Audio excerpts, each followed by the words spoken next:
Imagine an existence near constantly on the move and completely at the mercy of the elements.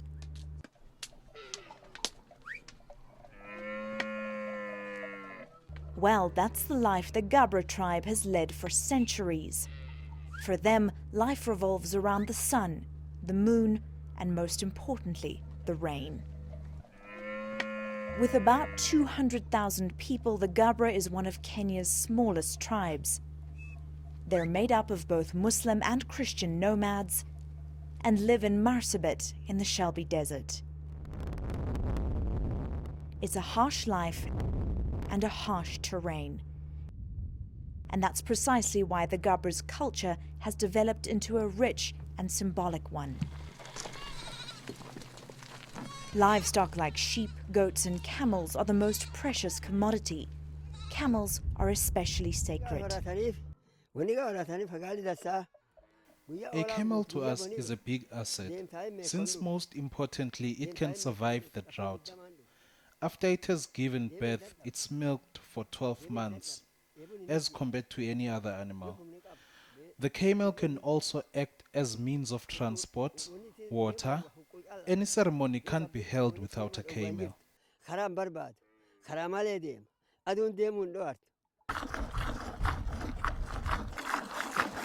Only men are allowed to milk the camels. And once darkness falls, the milk is consumed, accompanied by a prayer. Gabra leader Molu Kulu shows us the special ceremony. Kulu is believed to have special powers and prays for the camels, the homestead, and the community, as well as honoring the ancestors.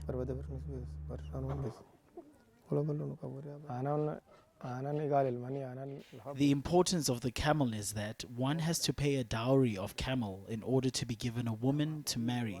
Hence, without it then, that means he won't be able to marry. The camel is also a central unit of the Gabra culture, and that's why they believe, that God is first, followed by man, and then the camel comes third.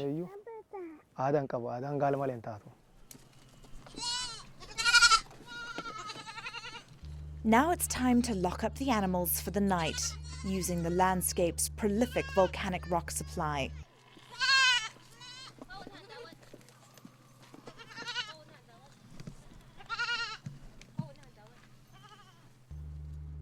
The villagers sleep, knowing full well how transient their lives are.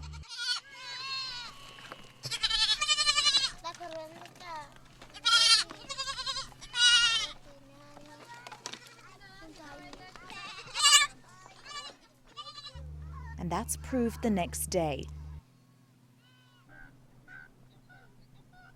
The men spot the rain in the distance, and it's time to move.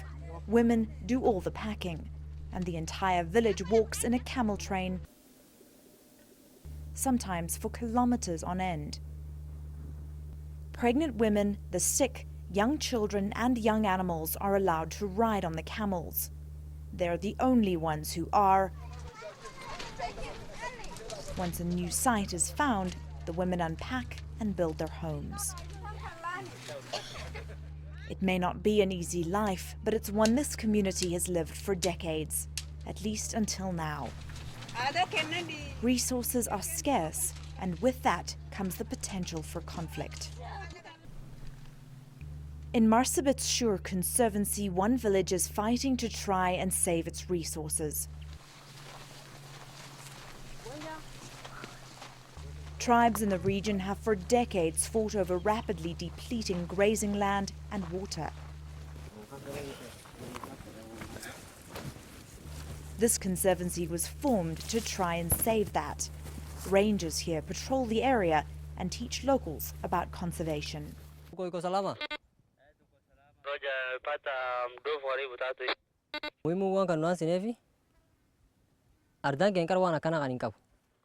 We have encouraged the members of the community not to cut down trees since they act as windbreakers that prevent soil erosion and wind pollution. We have encouraged those who want to put up a goat's kraal not to cut the trees.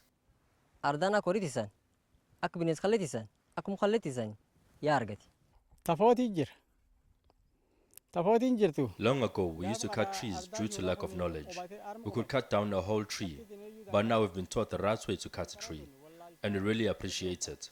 Because as you can see in this part where we are, the environment is green as compared to other parts of Marsabit country. The Conservancy hasn't been running for that long, but already awareness and perception within the community has changed. That change can come even faster when focusing on youth education. But for the children in this community, life here is not one of leisure. From around the age of 7, children spend their days watching the livestock for hours on end. Education is still very important though. Children just go to school at night. That's where a government program comes into play. It's called the Mobile School. How many flowers are here? 1. Where teachers move with the villagers following the rain. Good. Easily packed up and moved, school tents and their teachers follow the same curriculum as in Nairobi.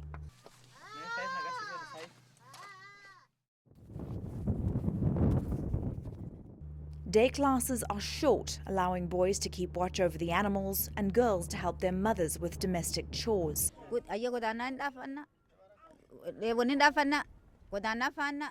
I myself did not get such an opportunity like the ones our children are enjoying.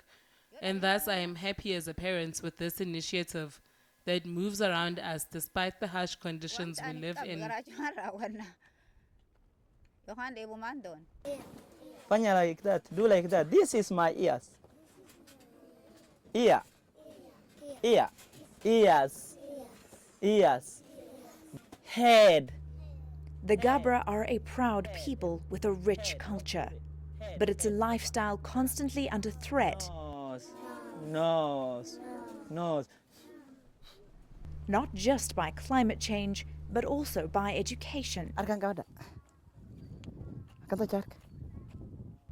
More and more young adults are moving away to the cities and giving up their traditional lives. It's an incredibly difficult balancing act for the tribe. On the one hand, they yearn to keep their traditions alive. But on the other, they value education and the importance it plays for their children's future. Know more about your world. enca.com